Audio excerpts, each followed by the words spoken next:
So here is the Athearn GP38-2. I believe it is called the Bandit because it is a Milwaukee road that was repainted by Sue and renumbered by Sue Line when they merged. And this kind of neat engine. It's an Athearn Genesis. I will say that this is a good locomotive in that it's easy to take apart, it's easy to work on, it's easy to put back together. There's nothing tricky about this one. This is a really good one, and its known problems were it was always weak for some reason, and it stalled a lot in its consist on the helix towards the top. But when we're done, you've got some power. By himself.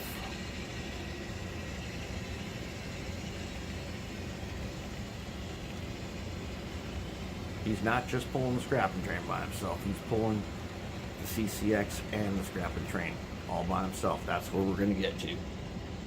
Next up is this Athearn Genesis GP38-2. And they're really easy to take the shell off. All you need to do is take the couplers out, take all their boxes out, and the shell lifts off, and it has a plug so you can unplug all the electronics from the upstairs. And then there's a couple of screws in here. One lifts out the speaker, which you'll need to get out because you got to get out the wires, and the other two lift up the front piece.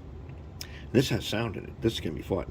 But right off the bat, let's take a look what we already have seen.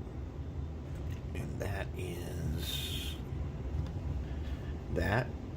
does not look so great, but cleaning will fix that. And on the other side,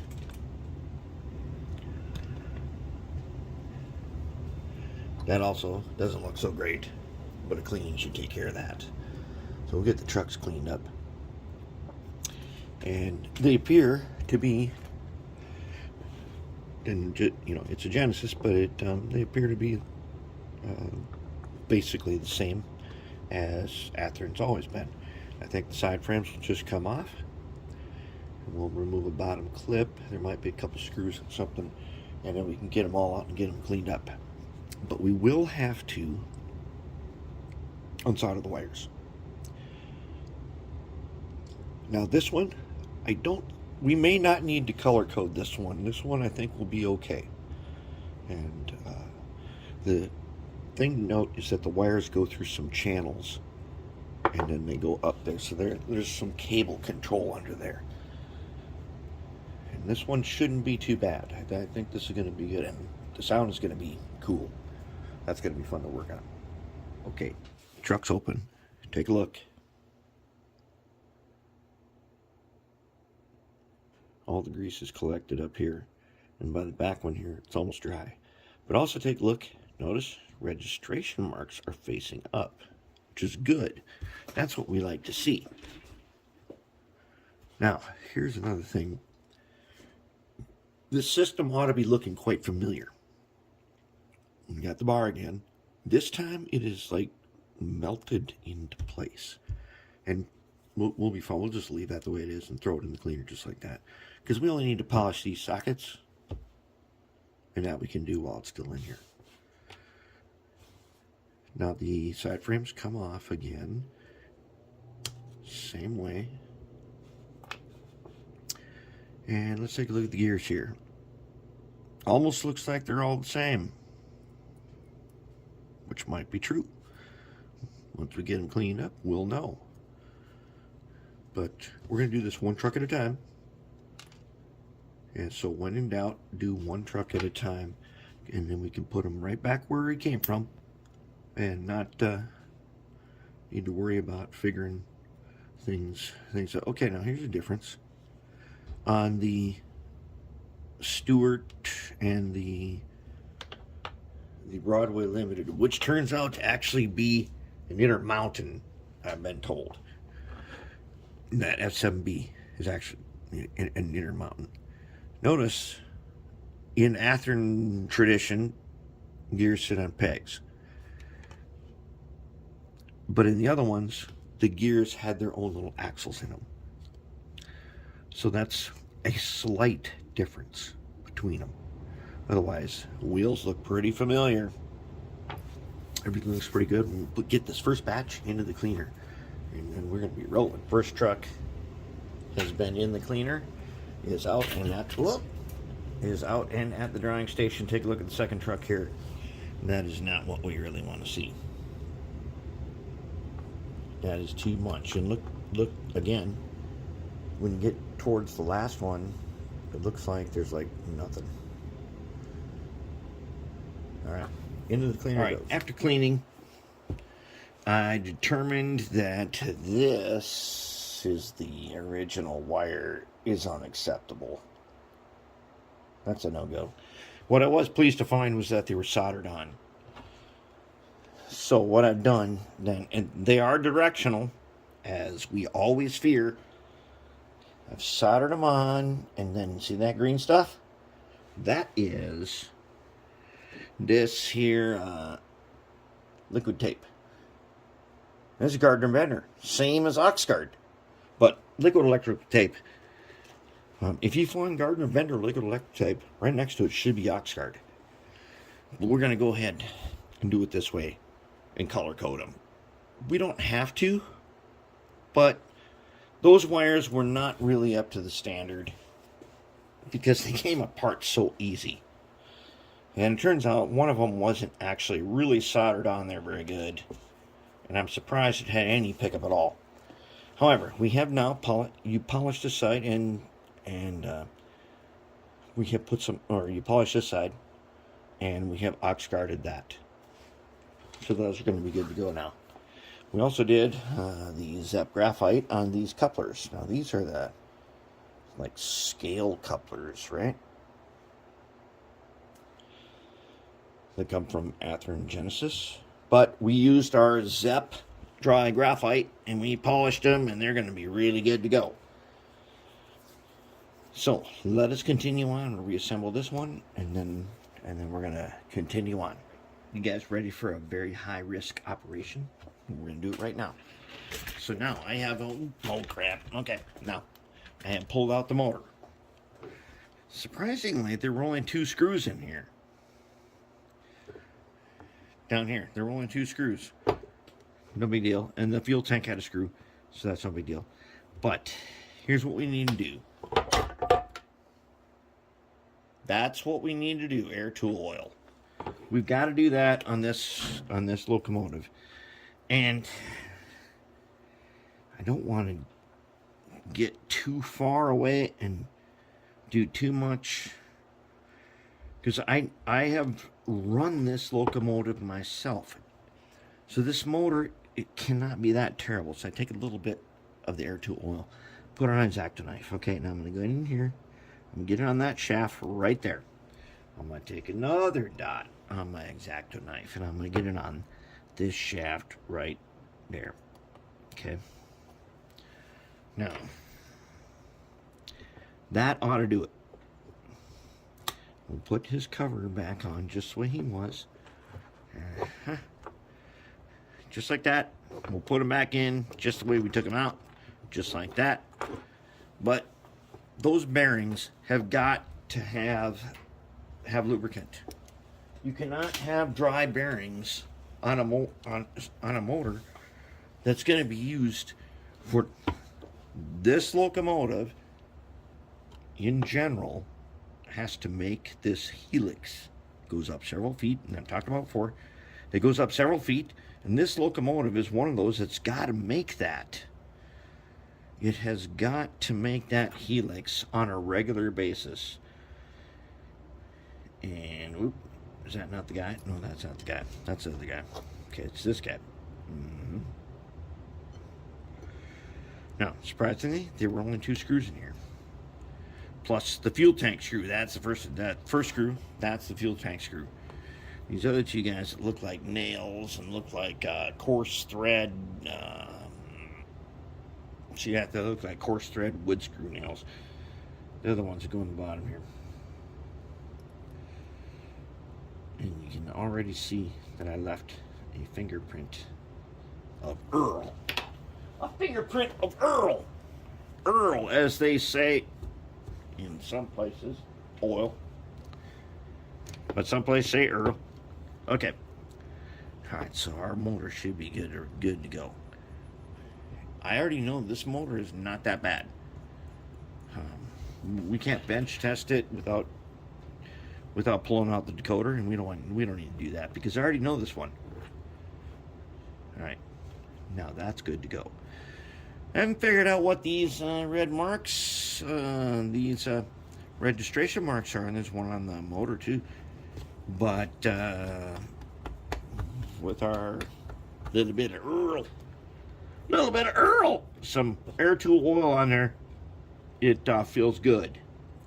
Feels really good. And then we got this guy. Okay, we'll get him back on. We're not going to be using Scotch tape to put him back on, but yeah, we'll get him back on a little bit. This is the way the truck should look. That is how it should look. With our little bit of liquid electric tape, it should look like that. Okay, here's a little tidbit. Here it is. So the wires from down here, they're supposed to come up through this here channel, right? And then you lock them down with these screws. And we did that on both sides. So you're supposed to lock them down that way. But when you do this, leave a little bit of slack. Remember how we soldered wires kind of directionally towards that way? This is a reason why you would want to do that. And now I've got all of the everything in place.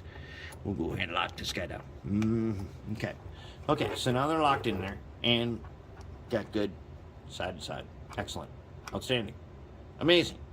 Okay, that's what we want. We got to have them in there because they got to come up and they got to connect onto the board.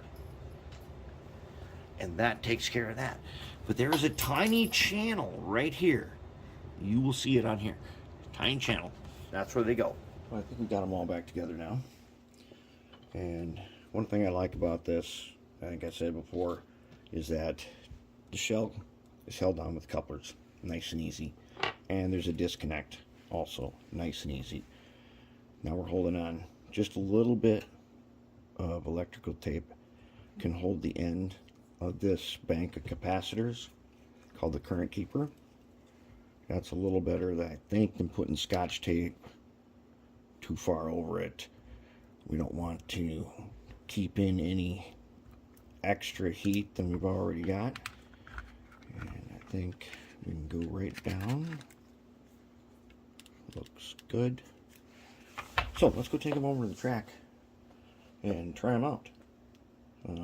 This is a Athearn Genesis, at least by this edition. The locomotives got pretty easy to work on again, and that's a good thing. All right, Athearn Genesis GP38-2 with sound.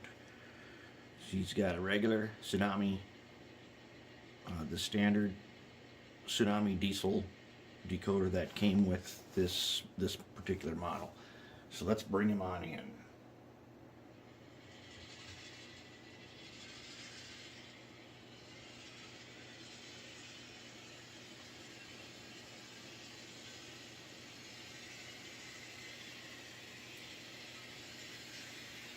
Crossing 5 bridges, coming to the skid bowl.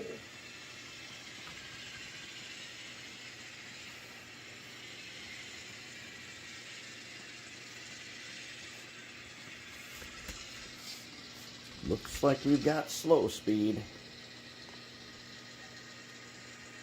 Speed step 9, 6.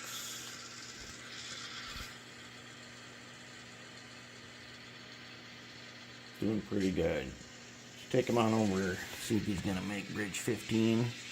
It says in his documentation that he won't. But, actually, They'll make it just fine. Let's put the lights on. Let's get his beacon on. I'm not sure. I think the beacon only works forwards. Might have to check the settings on that one.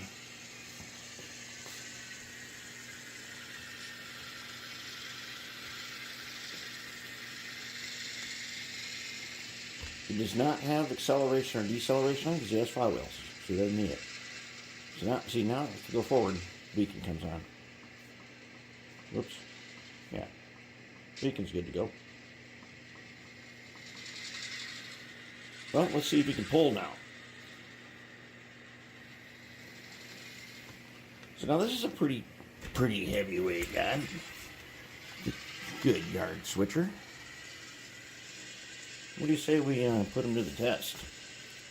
Let's give him something a little more difficult. Let's go ahead and see if we can get the scrapping train out first.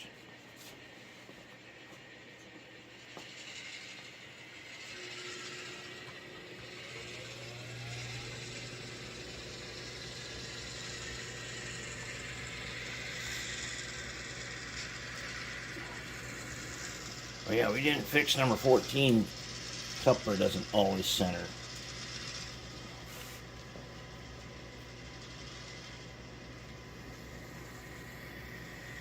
And we may have a coupler height issue there. But he doesn't have any trouble pulling the scrapping train at all.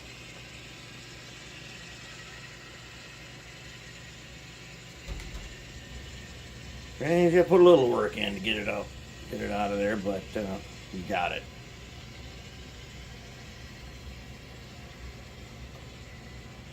However, can we get, I think we can get the CCX train on here too.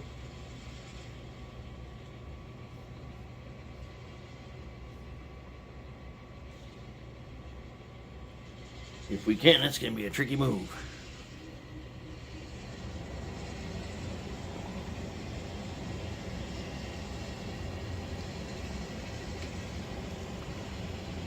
It's going to be a very tricky move. See if we can get that one.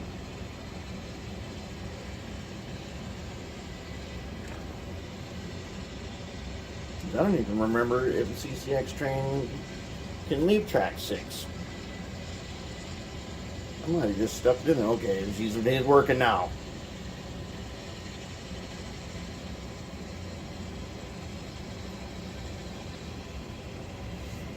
Now we're putting in some work. Now that is a very, very heavy train.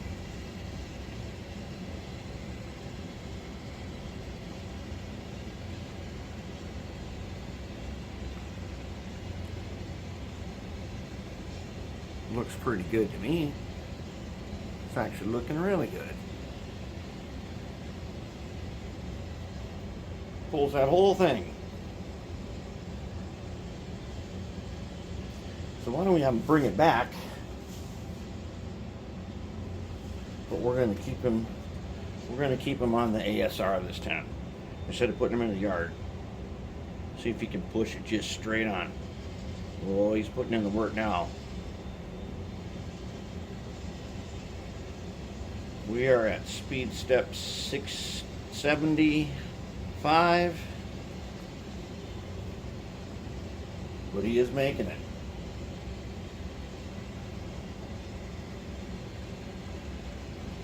Yeah, once he's got, oh no, oh, there we go.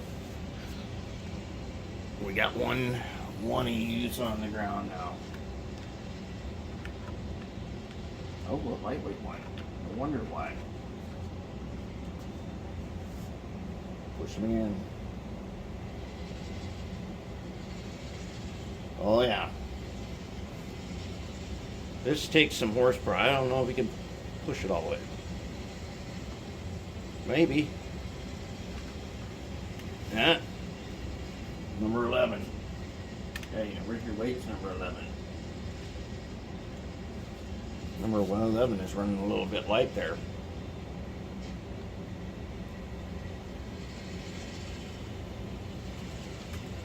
Oh yeah.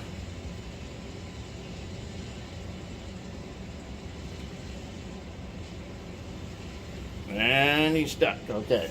We got 18 on here. We don't have all the weight in all of them. They don't like to cooperate.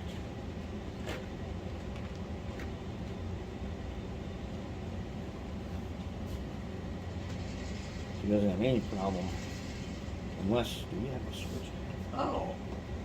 Maybe that would make a difference. We didn't have one of our switches forward aligned. Let's bring him back. Maybe we were wrong about that one.